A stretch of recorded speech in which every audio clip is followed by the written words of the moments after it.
Hello, I'm Duke, and today I want to tell you about haptonomy and reintroducing a lost sense.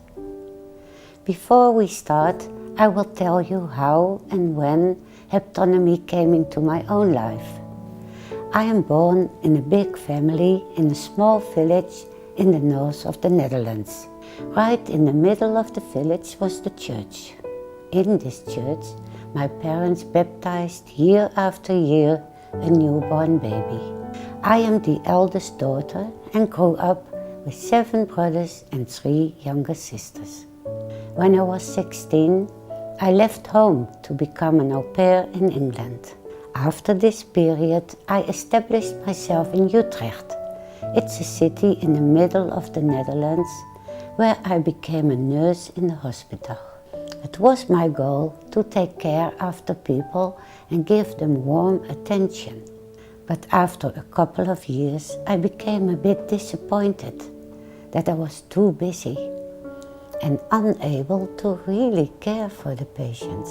I decided to switch careers and became a social worker.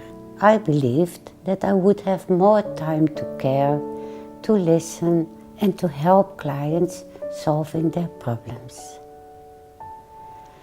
Maybe I worked too hard. Maybe I tried too hard to help. Whatever the reason, I became very tired and I decided to work less hours.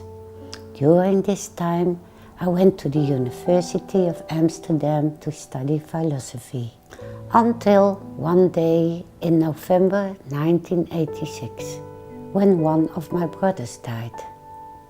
He was 1 year older than me, but as children we were very close.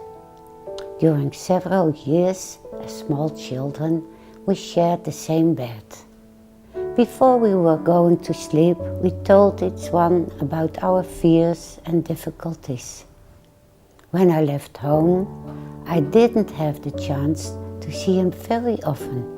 So I didn't know how hard life was for him until the day he passed away. The day he decided that he couldn't live anymore. When this happened, I had already worked myself as a social worker for many years.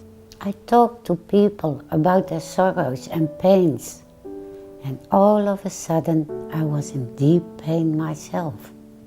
I wondered if I should consult a therapist, but I had no words. And I was also afraid to cry because I thought I would never stop crying. Then a friend told me about a new type of therapy. It's called haptonomy. She said that this therapy is more about feeling and touching instead of talking and understanding. But she also said that it was difficult to explain. I decided to give it a try and contacted a haptonomy therapist. I clearly remember my first session. I was astonished and surprised. For the first time, I could really feel myself. I felt what was going on in my body. The therapist touched me respectfully and with care, which gave me the shelter I needed so much at that moment. For the first time, I could cry deeply from within. After that treatment, I felt quiet and amazed how much a caring and loving touch could mean to me. I had several of these sessions.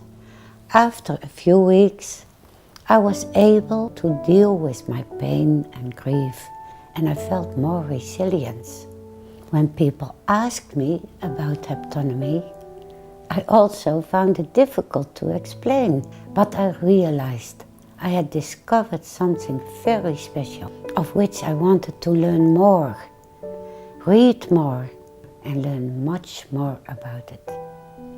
It was amazing for me to see that so few people knew about haptonomy. This was exactly what I have been looking for in my whole life. And I decided to go to the Academy of Haptonomy to follow the education for several years. After graduating, I started my own practice as a therapist and also became a teacher at the academy.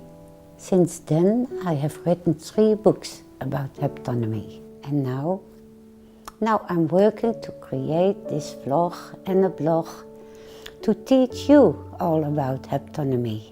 My hope is that you can develop your own feelings and learn the power of touch to become more graceful and more happy. Thank you for watching and see you at the first video.